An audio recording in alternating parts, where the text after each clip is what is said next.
நாங்களும் through conference வழியாக தான் போக முடியும். ஜேர்னலுக்கும் எங்களுக்கும் லிங்கே இருக்காது. சார் எல்லா பேப்பரையும் அக்செப்ட் பண்ண வச்சுருவோம் அப்படிலாம் தப்பாக மீன் பண்ணாதீங்க. கான்ஃபரன்ஸ் நடக்குது, உங்கள் பேப்பரை ரிவ்யூ பண்ண போகிறது நாங்கள் கிடையாது, வெளியிலேருந்து எக்ஸ்பர்ட் ரிவ்யூ பண்ணுவாங்க. அவங்க பேப்பர் ஓகேன்னு சொன்னால் தான் உங்கள் பேப்பரே உள்ளார போகும். ஓகேவா? ஸோ இந்த 3 கேட்டகரியாக பிரிச்சிருக்கிறேன். ஸோ இன்றைக்கி நீங்கள் ரொம்ப நேரம் எடுத்து ப்ரெசென்ட் பண்ணக்கூடாது. உங்கள் டைட்டில் என்ன, எக்ஸிஸ்டிங்கில் என்ன மிஸ்டேக் இருக்குது, உங்களோடதுல என்ன இனோவேட்டிவ், இதுதான் தேவை. பேப்பர் எழுதுறதுக்கு இதுதான் ஒரே ஒரு பேசிக் க்ரைட்டீரியா. இதுதான் எக்ஸிஸ்டிங்கில் இது பண்ணலை சார், இதில் ப்ராப்ளம் இருக்குது, ஓகேவா, நான் இந்த ப்ராப்ளத்துக்கு சொல்யூஷன் கொடுக்குறேன் அப்படின்னு சொன்னீங்கன்னா உடனே உங்களை எல்லாம் அனுப்பிச்சிடுவோம். That's all. ஒரு title is selected. After that you write a paper. இன்னைக்கு நீங்கள் எல்லாம் அப்ஸ்ட்ராக்ட் எழுதியிருக்கிறீங்க. அப்ஸ்ட்ராக்டில் எவ்வளோ மிஸ்டேக்ஸ் இருக்குன்றதை இப்போ பார்க்கலாம். ஒரு பேப்பர் முதல்ல பேஸ் பேப்பரை யூ கேன் டவுன்லோட். நிறையா ப்ராஜெக்ட் கிளாஸ்க்கு வந்த ஸ்டாஃப்ஸ்லாம் சொல்லியிருப்பாங்க. SCI ஹப்புன்னு ஒன்று இருக்கும், சயின்ஸ் ஹப்பு, அதே மாதிரி ரிசர்ச் கேட், இதுல எல்லாம் போனால் பேஸ் பேப்பர் கிடைக்கும். பேப்பரே இல்லாமல் நீ பேப்பர் எழுத முடியாது. அடுத்தவங்க பேப்பராக படித்து தான் நீ பேப்பர் எழுத முடியும். ஸோ நேற்று என்னோட டீமுக்குலாம் சொல்லிக் கொடுத்தேன்.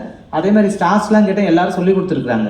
SCI ஹப்பில் எப்படி போய் பேப்பர் எடுக்கிறது, ரிசர்ச் கேட்டில் எப்படி போய் பேப்பர் எடுக்கிறது, எல்லா டீட்டெயிலும் தே டெல் கிளியர்லி. ஓகேவா?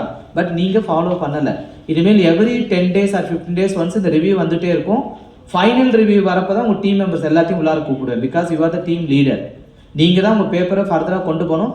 பேப்பர் எழுத முடியல அப்படின்னா உங்கள் ப்ராஜெக்டை நீங்கள் நெக்ஸ்ட் இயர் தான் பண்ணுற மாதிரி இருக்கும். ஏன்னா இது வந்து மேனேஜ்மெண்டோட rule. All the UG paper and PG project convert பண்ணி பேப்பராக பப்ளிஷ் பண்ணியிருக்கணும். PGக்கெலாம் பார்த்தீங்கன்னா ஒன்லி ஜேர்னல் தான். UGக்கு மட்டும் இந்த லிபர்ட்டி ப்ரொசீடிங்கில் போடலான்றது. ஓகேவா? So these are the information. ஒவ்வொருத்தரோட PPT ஜஸ்ட் எனக்கு ஒரு 1 minute to 2 minutes தான், அதுக்கு மேலே எடுத்துக்க மாட்டேன். அதுக்கு மேலே ரொம்ப வளவலாம் சொல்ல வேண்டாம். இன்ட்ரோடக்ஷன் அதெல்லாம் எனக்கு வேண்டாம். டைட்டில் என்ன, எக்ஸிஸ்டிங்கில் என்ன ப்ராப்ளம், நீ நியூவாக அதில் என்ன பண்ண போகிற, ஓகேவா? அப்ஸ்ட்ராக்டை ரீட் பண்ணுவேன், அப்ஸ்ட்ராக்டில் என்ன கரெக்ஷன்ஸ் இருக்குன்னு சொல்லிடுவேன். விஷ் ஆல் த பெஸ்ட், நல்லா பண்ணுங்கள். ஸோ இது வந்து நாட் ஒன்லி ஃபார் கம்ப்ளீட்டிங் ஒரு BCA. நீங்கள் IT ஃபீல்டெலாம் ரிசர்ச் அண்ட் டெவலப்மெண்ட் டிபார்ட்மெண்ட்குள்ளே போனீங்கன்னா எவ்வளோ பேப்பர் போட்டிருக்கு அப்படின்னு கேட்பாங்க. இப்போ வந்து this is a starting stage. ஒரு பேப்பர் போட்டாலும் நெக்ஸ்ட் லெவல் நீனே பண்ண ஆரம்பிச்சிருவீங்க. ஸோ அதனால் இது வந்து கஷ்டமாக தான் இருக்கும். ஒன் மோர் திங், நிறைய பேர் வெளியில் சென்டர்ல இருந்து அப்ஸ்ட்ராக்டை காசு கொடுத்து வாங்கிட்டு வந்திருக்கிறீங்க. I know that. ஓகேவா? ஆனா அவன் பேப்பர் எழுதி தர மாட்டான். அவன் எழுதுறதுக்கு 10,000 to 15,000 பேப்பர் எழுத கேட்பான். அதெல்லாம் தேவையே இல்லை. உங்களை மாதிரி அவனும் ஒரு 2 years முன்னாடி முடிச்சிருப்பாங்க, 3 years முன்னாடி முடிச்சிருப்பாங்க. அவங்களுக்குலாம் பேப்பர் எழுதி அவங்களும் நெட்லேருந்து காப்பி பண்ணி கோல்மால் பண்ணி தான் பேப்பர் போடுவாங்க. அந்த கோல்மாலை நம்ம என்னன்னு கற்றுக்கணும். நீங்கள் போய் அப்ஸ்ட்ராக்ட் எல்லாம் வேகமாக 100 ரூபா 200 ரூபா 500 ரூபா கொடுத்து போய் வாங்கிட்டு வந்துட்டீங்க. பேப்பராக கேட்டு பாருங்க, 10,000 கேட்பாங்க, 15,000 கேட்பாங்க, 20,000 கேட்பாங்க. கடைசியில் இந்த பேப்பர் வந்து நாங்கள் அக்செப்ட் பண்ணணும். பேப்பர் எழுதுவதற்கு you are the final year, you have the potential knowledge to right a paper. Communication கொஞ்சோண்டு தான் இருக்கணும். சப்போஸ் தமிழில் இருந்தால் உங்கள் டீமில் யார் கம்யூனிகேஷன் நல்லா இருக்கும் அவங்களை எழுத வைங்க. Go to the English department, correction வாங்குங்க, முடிஞ்சு போச்சு பேப்பர். தேவையில்லாமல் வெளியில் போய் காசை கொடுத்து வேஸ்ட் பண்ணாதீங்க. ஏன்னா பேப்பர் நீங்கள் பப்ளிஷ் பண்ணுறதுக்கு மினிமம் 10,000 தான் ஆரம்பிக்குது. அதே நீங்கள் ஷேர் பண்ணணும், அது மட்டும் தான் நீங்கள் ஷேர் பண்ண போகிறீங்க, வேறு எதுவுமே கிடையாது. அதனால் நல்லா கேர்ஃபுல்லாக வெளியில் சென்டர் போகிறவங்களுக்கு திரும்ப எகைன் அண்ட் எகைன். சப்போஸ் ஃபைனலில் உங்கள் பேப்பர் பப்ளிஷ் எதுலையுமே போட முடியல அப்படின்னா நெக்ஸ்ட் செமஸ்டர் ஐ மீன் 4th year வந்து நீங்கள் ப்ராஜெக்ட் மட்டும் கம்ப்ளீட் பண்ணுற மாதிரி இருக்கும். ஓகேவா? அது தயவுசெய்து சென்டர்லேருந்து அப்ஸ்ட்ராக்ட் வாங்கிட்டு வந்தாலும் வாங்கிட்டு வந்த அப்ஸ்ட்ராக்ட் நீ டெவலப் பண்ண ஆரம்பிச்சிடு. இனிமேல் நம்ம போகாத, அவங்களுக்கு பேப்பர் எழுத தெரியாது. யூடியூப்பில் போனீங்கன்னா ஹவு டு ரைட் பேப்பர்னா தமிழ்லேயே தராங்க நீட்டாக. உங்கள் ப்ராஜெக்ட் IoT ப்ராஜெக்டாக இருந்துச்சுன்னா எப்படி கனெக்ட் பண்ணுறது, எப்படி ஒர்க் பண்ணுறது எல்லாமே உள்ளார இருக்குது. அதை எடுத்து அவங்களுக்கு தரான், அதை நீங்களே பண்ணிடலாம். அதனால் வெளியில் தயவுசெய்து யாரும் வாங்காதீங்க. அதனால தான் உங்கள் லேப் ஹவர்லாம் நான் தேரி ஹவராக கன்வெர்ட் பண்ணதுக்கான ரீசனே அதுதான். ஏன் டிவைஸ் வாங்கிட்டு வர சொன்னோம்னா, டிவைஸ் வச்சு நீங்கள் கிளாஸ் ரூமில் ஒர்க் பண்ண ஆரம்பிக்கணும். சும்மா ப்ராஜெக்ட் லேப்லாம் அவர்லாம் சும்மா கமெண்ட் அடிச்சுட்டு ஜாலியாக இருந்தீங்கன்னா இன்னும் 2-3 months தான் இருக்கும் உங்களுக்கு. அதுக்குள்ளே before that you complete. So these are the instruction. Okay, wish all the best, நல்லா பண்ணுங்க. இன்னைக்கு நான் என்ன கரெக்ஷன் சொல்றேனோ நெக்ஸ்ட் ரிவ்யூ வரப்போ அந்த கரெக்ஷனை கரெக்ட் பண்ணிட்டு அட்லீஸ்ட் பேப்பரில் ஒரு 50% யூ கம்ப்ளீட் த ஒர்க். ஓகேவா? Okay, wish all the best. August month வரைக்கும் தான் அதோட இது இருக்கும். அதுலேயே வந்து சீக்கிரமாக வந்து அரிச்சிரும் மரத்தை. ஸோ இப்போ எங்கள் ப்ராஜெக்ட் என்னன்னா, அந்த கேட்டர்பில்லரை ஐடென்டிஃபை பண்ணி ஒரு கேமரா மாடியூல் வச்சுருப்போம். அதை சென்ஸ் பண்ணி அந்த கேமரா மாடியூலில் அந்த கேட்டர்பில்லரோட பேட்டர்ன் கரெக்டாக ஆயிடுச்சுன்னா அது வந்து ஃபார்மருக்கு வந்து அலர்ட் மெசேஜாக அனுப்பும். இதில் வந்து இப்போ என்ன ப்ராப்ளம்னா, சரியான டேட்டா செட்டும் கிடையாது. உங்களுக்கே தெரியும், இப்போ நம்ம ஒரு ML மாடல் ஒன்று பண்ணுறோன்னா அதில் அட்லீஸ்ட் ஒரு 1000 இமேஜாஸ் இருந்தால் தான் நம்மளால் ஐடென்டிஃபை பண்ணி அதுதான் அது அப்படின்னு சொல்ல முடியும். ஸோ அதுக்கு நாங்கள் என்ன யூஸ் பண்ணியிருக்கோன்னா, டென்சார் ஃப்ளோவில் ஒரு லைப்ரரி இருக்குது, இமேஜ் க்ளோனிங்ன்ற மாதிரி. அதை யூஸ் பண்ணால் அந்த ஒரு இமேஜை அது டிஃப்ரெண்ட்டாக க்ளோனிங் பண்ணி நிறையா வைக்கும். அதுலேருந்து அந்த மாடலை எடுத்து இன்டகிரேட் பண்ணி இப்போ எம்எல் மாடல் ட்ரெயின் பண்ணிக்கிட்டு இருக்கோம். இப்போ இந்த கேட்டர்பில்லர் ஐடென்டிஃபை பண்ணிடுச்சுன்னா மேபி நிறையா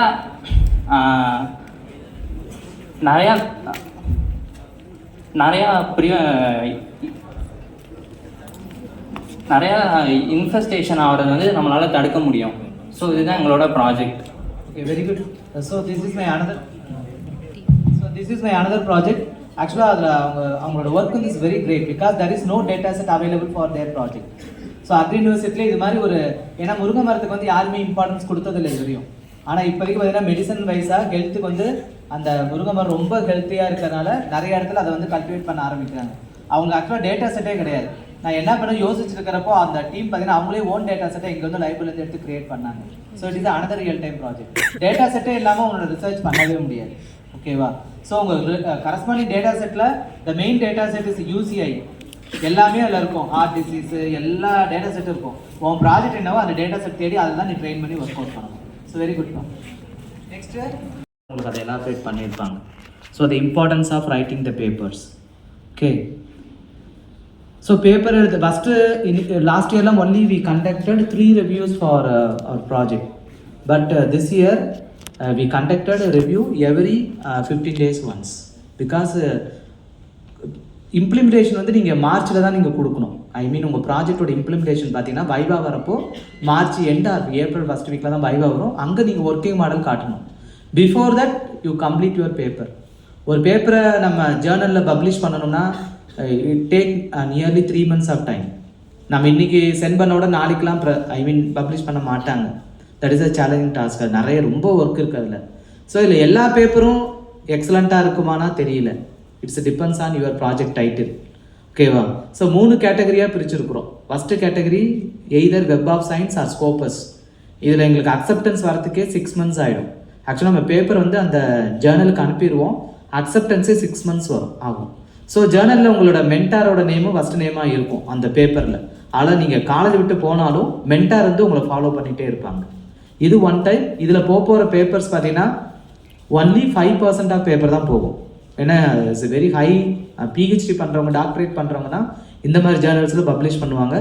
யாரோட ப்ராஜெக்ட் பெஸ்ட்டாக இருக்கோ அதை மட்டும் நாங்கள் அதில் ப்ரொமோட் பண்ணுறோம். செகண்ட் வந்து ப்ரொசீடிங் சொல்லுவாங்க. டாக்டர் கார்த்திகேயன் சார் சொல்லியிருப்பாங்க. Scopus indexed proceeding, IEEE proceeding இப்படின்னு சொல்லுவாங்க. இதில் போட்டாலும் வேல்யூ அதிகம் தான். ஏன்னா ஃபீஸ் கம்மி. இப்போ நீங்கள் ஸ்கோப்பஸில் போட்டிங்கன்னா நியர்லி 20,000 ஆகும். IEEEல போட்டிங்கன்னா 10,000 12,000 டிபெண்ட்ஸ் ஆன் த கான்ஃபரன்ஸ் வழியாக தான் போக முடியும். டேரெக்டாக we cannot send your paper. So ஒரு ஆப்பர்ச்சுனிட்டிஸ் என்னன்னு பார்த்தீங்கன்னா in our college the computer science department aided conduct one international conference in IEEE proceedings. So அதில் நீங்கள் பேப்பரை சென்ட் பண்ணணும். ஓகேவா? ஸோ தேர்ட் கேட்டகரி என்னன்னு பார்த்தீங்கன்னா ISBN நம்பர் வச்சு உங்கள் பேப்பரை உங்கள் ஆர்டிகல்ஸை ரிலீஸ் பண்ணுற மாதிரி. இதுலேயும் பிளகாரிசம் செக்கிங் எல்லா கைடும் சொல்லியிருப்பாங்க. இது வந்து நீங்கள் ஆன்லைனில் போடுற பிளகாரிசம் செக்கிங் 100% யூனிக்னு சொல்லி காட்டும். நீங்கள் ஃபைனல் பேப்பரை கொண்டு போய் லைப்ரரியில் போயிட்டு பிளகாரிசம் ரிப்போர்ட் வாங்கிட்டு வந்தால் மட்டும்தான் உங்கள் பேப்பரை சென்ட் பண்ணவே முடியும். ஓகேவா? அங்கே நீங்கள் பிளகாரிசம் யூனிக்னஸ் டூப்ளிகேட் எவ்வளோ இருக்கலாம்னா ஒரு 15% இருக்கலாம். 85% வந்து உங்கள் பேப்பர் யூனிக்காக இருக்கும். அது ஃபைனல். இப்போயே தெரிஞ்சிடும். நான் என்னோட டீம்லேருந்து 2 பேர் வந்து நான் இந்த கம்மிங் 20th வரை அந்த அந்த ப்ரொசீடிங் கான்ஃபரன்ஸ்க்கு அனுப்ப போகிறேன். ஸோ டிசம்பர் 15th நான் என் பேப்பரை கம்ப்ளீட் பண்ண சொல்லியிருக்கிறேன். பேப்பர் கம்ப்ளீட் பண்ண உடனே டேரெக்டாக லைப்ரரிக்கு அனுப்புவோம் ஃப்ரீ ஆஃப் காஸ்ட். அந்த டூல் யூஸ் பண்ணி அவங்க பிளகாரிசம் செக் பண்ணுவாங்க. பிளகாரிசம் 85% அப்படின்னு யூனிக்னஸ் வந்துச்சுன்னா your paper will be accepted. That can be sent to the conference. Suppose 60 வந்துச்சுன்னா திரும்ப ஒரு 2 days டைம் கொடுப்போம். 2 daysக்குள்ள இப்போ ஸோ அந்த மிஷின் லேர்னிங் யூஸ் பண்ணி பண்ணுறப்ப அவங்களுக்கு நிறைய டேட்டா செட் தேவைப்படுது. நிறைய எஃபிஷியன்சி வந்து கொஞ்சம் கம்மியாக வந்து இருக்குது. அதே மாதிரி காஸ்ட் பார்த்தீங்கன்னா மிஷின் லேர்னிங் யூஸ் பண்ணி பண்ணுறதுனால ரொம்ப ஹை காஸ்ட்டாகவே இருக்கும்.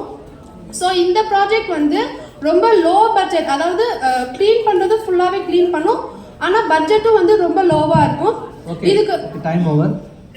வேர் you can collect your data set.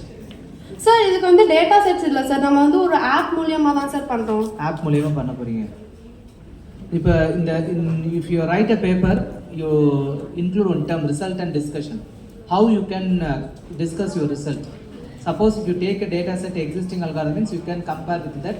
Your model will give the best solutions or accuracy. Sir இல்லை சார் டேட்டா வந்து எடுக்கிறதுக்கு ஒரு சென்சார் எல்டிஆர் சென்சார் சார் அது ஓகே ஐ நோ தட் நீ இதை எடுத்து பண்றீங்க. நீங்க சொல்றதெல்லாம் இதை விட ப்ரீவியஸ்ல இல்ல ஒஸ்டா இருக்கு அப்படின்னா how you can compare? Sir we can compare இது ப்ரீவியஸ்ல otherwise your paper is not accepted.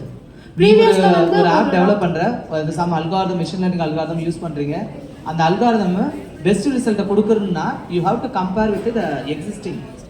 அப்போதான் என்னோட எக்ஸாம்பிள் டைம் கூட எனக்கு அது கம்மியாக வருது, அக்யூரசி அதிகமாக இருக்குது, க்ளீனிங் ப்ராசஸ் 99% க்ளீன் ஆகுது, பழைய மெத்தடில் 80% தான் க்ளீன் ஆகுது அப்படின்னு you have to compare. How you can compare? Sir இப்போ பழைய இதில் வந்து மிஷின் லேர்னிங் யூஸ் பண்ணாங்க சார், ஆனால் இந்த இதில் மிஷின் லேர்னிங் யூஸ் பண்ணல சார். அது நீங்கள் கம்பேர் பண்ணி சொல்லணும். அது எக்ஸிஸ்டிங்கில் உள்ளதையும் இதில் அந்த கிராஃப் வரைய முடியும், அந்த டேபிள்ஸ்லாம் போட முடியும். அதான் ரிசல்ட் அண்ட் டிஸ்கஷன். ஓகேவா சார்? அதே மாதிரி எக்ஸிஸ்டிங்கில் வந்து ரொம்ப லார்ஜ் ஸ்கேலுக்கு மட்டும் தான் சார் இது யூஸ் பண்ணிட்டாங்க. இந்த மாதிரி ஹோம் அப்ளிகேஷன்ஸ் அதுக்கெல்லாம் எதுவுமே யூஸ் பண்ணல. எக்ஸிஸ்டிங்கில் ஒரு 3-4 இயர்ஸ் இதுக்கு என்னென்ன மெத்தட்லாம் யூஸ் பண்ணாலும் அந்த மெத்தட் நேம் கொடுத்துருப்பான். அந்த மெத்தடை போட்டு என்னோட ப்ரொபோஸ்டு மாடல் இதெல்லாம் கம்பேர் பண்ணி என்னோட ப்ரொபோஸ்டு மாடல் ரிசல்ட் ஒழுங்காக போகணும் டேபிள் போடணும். அந்த டேபிள் உள்ள வேல்யூ வச்சு யூ ட்ரா த கிராஃப். இது இருந்தால் தான் ரிசல்ட் அண்ட் டிஸ்கஷன்ஸ் போட முடியும். How many base paper you refer? Conclusion of the event, it's my honor and privilege to deliver the vote of thanks. First and foremost, I would like to extend my heartfelt gratitude to Dr. J. James Manoharan sir, our estimate judge of today's event.